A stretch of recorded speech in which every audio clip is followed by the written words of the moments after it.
Hello friends, welcome to mechanical tech Hindi. और आज की इस वीडियो में आपके लिए एक इंपॉर्टेंट टॉपिक लेके आया हूं, जिसमें मैं आपको कार के इंजन में यूज होने वाले 11 अलग अलग टाइप के सेंसर्स के बारे में बताऊंगा। तो फ्रेंड्स, चाहे आप हो ड्राइवर या हो मैकेनिक या हो कार के ओनर, आपको ये पता होना जरूरी है कि वो कौन कौन से इंजन में यूज होने वाले सेंसर्स है, जिसके वजह से आपके कार का जो मेंटेनेंस के नाम पे या फिर उसके रिपेयरिंग के नाम पे जो अननेसेसरी खर्च होता है, उससे आप बच सकते हो। आप ये जान सकते हो कि वो कौन सा सेंसर है जिसके सही काम करने के नहीं वजह से, या फिर जो कि अगर खराब हो गया उसके वजह से कार में या जो पेट्रोल है या डीजल है उसका कंजम्पशन ज्यादा हो रहा है। कौन सा सेंसर है जिसके वजह से जो एयर फ्यूल का मिक्सचर जो कि कार के कंबसन चैम्बर के अंदर में आ रहा है उसमें एयर ज्यादा आ रहा है। कौन से सेंसर की वजह से फ्यूल ज्यादा आ रहा है, फ्यूल का कंजम्पशन ज्यादा हो रहा है, माइलेज कम हो रहा है।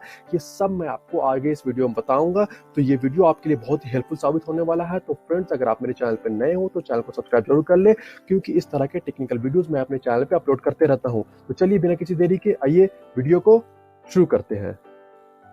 सबसे पहला सेंसर है मास एयर फ्लो सेंसर, जिसे हम लोग MAF भी कहते हैं। बहुत ही इंपॉर्टेंट सेंसर होता है ये। और ये जो सेंसर है वो कंप्यूटर कंट्रोल्ड सेंसर होता है। और एयर जो इंजन के इनटेक स्ट्रोक के टाइम पे जो एयर फ्यूल का मिक्सचर कंबसन चैम्बर के अंदर आता है, तो उस टाइम पर एयर का वॉल्यूम और डेंसिटी को ये जो मास एयर फ्लो सेंसर है वो कैलकुलेट करता है। अब फ्रेंड्स, ये जो सेंसर होता है, जो मास एयर फ्लो सेंसर होता है, वो क्या होता है कि जो फ्यूल का यूज हो रहा है, यानी कि जो एयर फ्यूल का मिक्सचर के टाइम पे जो एयर फ्यूल का मिक्सचर का जो रेशियो है उसमें फ्यूल कितना आ रहा है, उसको ये जो मास एयर फ्लो सेंसर है वो ऑप्टिमाइज करता है। अब अगर मास एयर फ्लो सेंसर खराब हो जाए या सही से काम नहीं करे, तो एक तो क्या होगा, जो इंजन में स्टाइलिंग का प्रॉब्लम आता है, उसमें रुकावट आता है, उसको स्टार्ट करने में भी प्रॉब्लम आता है। और दूसरी तरफ हमारी जो गाड़ी है उसमें जो फ्यूल का कंजम्पशन है, जो पेट्रोल या फिर डीजल का गाड़ी है उसमें जो पेट्रोल और डीजल यूज हो रहा है, माइलेज कम हो जाएगा और उसका यूजेस भी बढ़ जाता है, फ्यूल ज्यादा खर्च होने लगता है।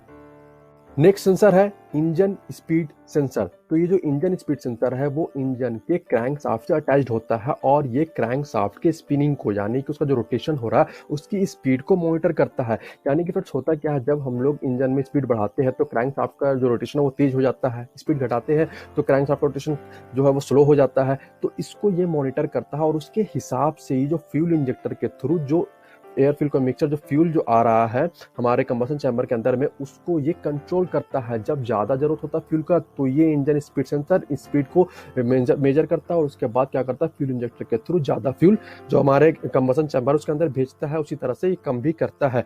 अब क्या होता है कि बहुत सारे वजह होता है जिसके वजह से क्या होता है, कार सडनली स्टॉप हो सकता है अगर उसको सही टाइम पे सही फ्यूल नहीं मिला, जो एयर फ्यूल का मिक्सचर आ रहा है वो सही नहीं मिला। तो ये जो इंजन स्पीड सेंसर है वो का ड्राइवर को कार के रोकने से बचाता है, और इस तरह से ये इंजन स्पीड सेंसर काम करता है। अगला सेंसर है ऑक्सीजन सेंसर। तो जो ऑक्सीजन सेंसर होता है वो इंजन के एग्जॉस्ट पाइप में लगा हुआ होता है। अब फ्रेंड्स, जो इंजन का थर्ड स्ट्रोक होता है, यानी कि जो कंबसन स्ट्रोक होता है, जिसे हम लोग पावर स्ट्रोक भी कहते हैं, उस टाइम पे क्या होता है, जो एयर फ्यूल का कंप्रेस्ड मिक्सचर है वो कंबस्ट होता है, जिससे इंजन को पावर मिलता है। ठीक है। उसके बाद क्या होता है, जो अगला स्ट्रोक होता है वो एग्जॉस्ट स्ट्रोक होता है। और एग्जॉस्ट स्ट्रोक में क्या होता है कि जो हमारा एग्जॉस्ट गैसेस है वो एग्जॉस्ट पाइप से होते हुए हमारा एटमॉस्फेयर में चला जाता है। ठीक है।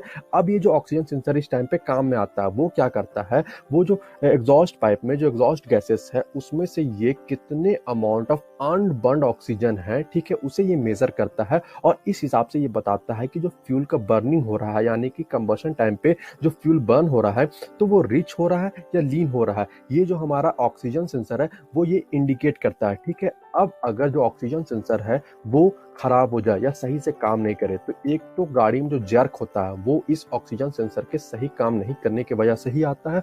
और दूसरी बात क्या है कि ऑक्सीजन सेंसर के अगर खराब हो जाए या सही से काम नहीं करे, तो फ्यूल का कंजम्पशन भी, फ्यूल ज्यादा कंजम्पशन जो है वो हाई हो जाता है।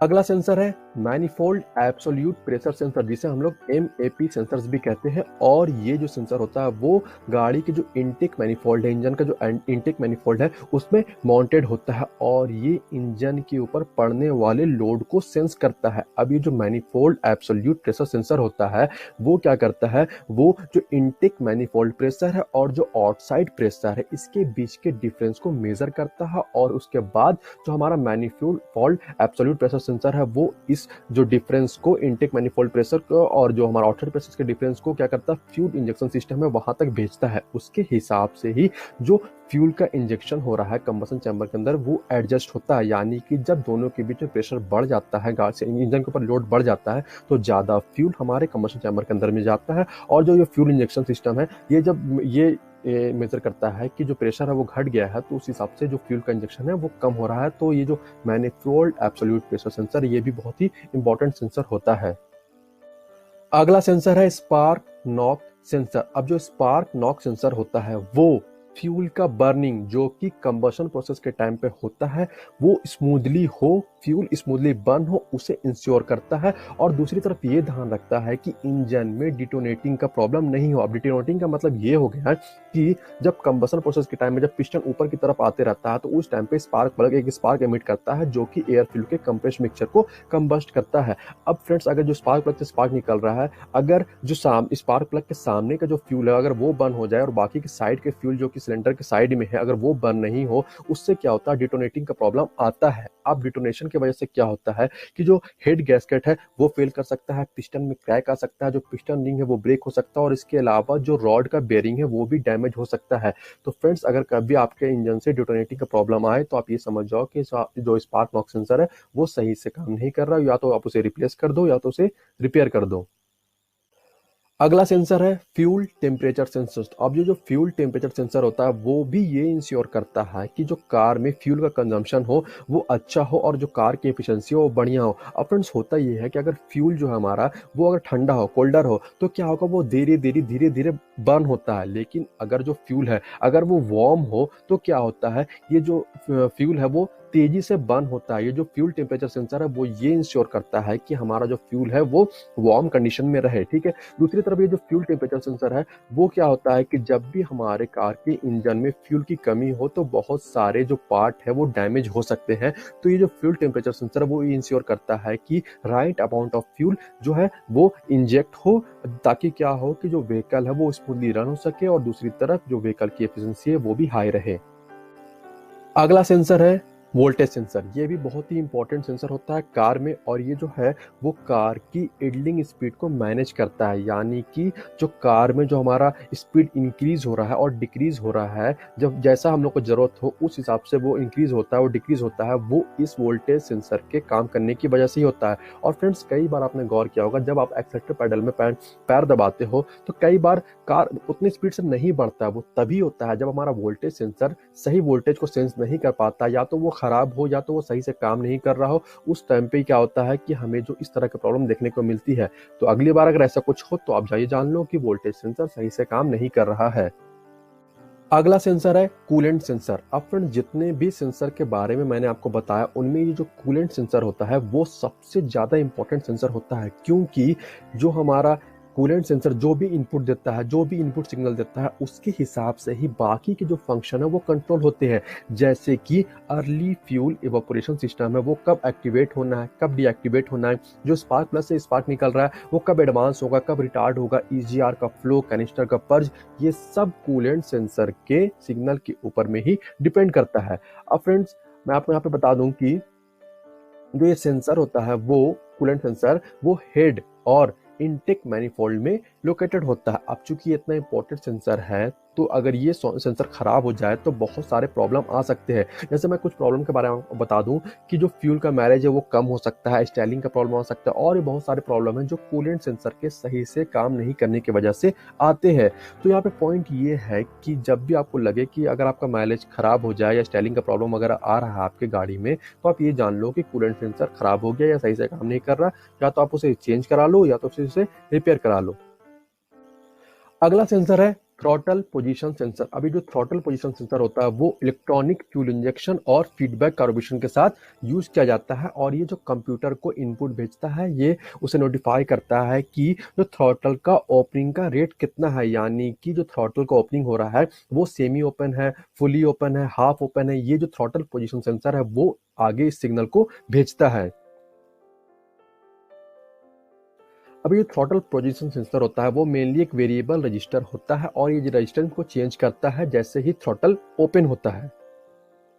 अब फ्रेंड्स अगर हम लोग थ्रॉटल पोजीशन सेंसर के खराब होने पर होने वाले प्रॉब्लम, या आप ये कैसे पहचाने कि थ्रॉटल पोजीशन सेंसर खराब हो गया है, वो ये होता है कि जब भी आप एक्सेलरेशन लेते हो तो स्टम्बल का प्रॉब्लम आता है, यानी उसमें ठोकर जैसा लगता है जब भी एक्सेलरेशन लेते हो। तो आप ये समझ जाओ कि जो थ्रॉटल पोजीशन सेंसर है वो खराब हो गया या सही से काम नहीं कर रहा है। और एक और बात यहाँ पे ध्यान रखने वाली बात है कि जब भी आप थ्रॉटल पोजीशन सेंसर को रिप्लेस करो तो आप ये ध्यान रखो कि उसे मिस एडजस्ट नहीं करो, यानी कि सही से उसका एडजस्टमेंट होना चाहिए, क्योंकि ये बहुत ही इंपॉर्टेंट सेंसर होता है एक्सेलरेशन के हिसाब से।